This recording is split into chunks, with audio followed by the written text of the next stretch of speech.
para sahabat radhiyallahu anhum berdakwah dalam peperangan ketika mereka berada di bawah kepimpinan Sayyidina Salamah bin Qais Al-Asy'a'i radhiyallahu anhu. Maksudnya beliau jadi ketua perang, ketua tentera. Jadi para sahabat radhiyallahu anhu sampaikan dakwah ketika dalam perang.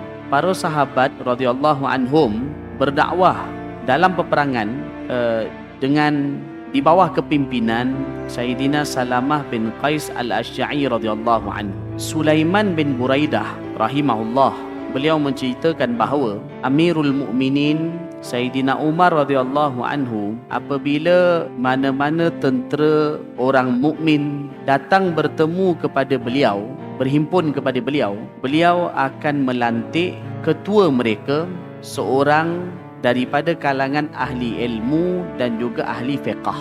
Maksudnya kalau beliau nak lantik ketua tentera, beliau lantik orang alim dan juga yang tahu hukum hakam fiqh.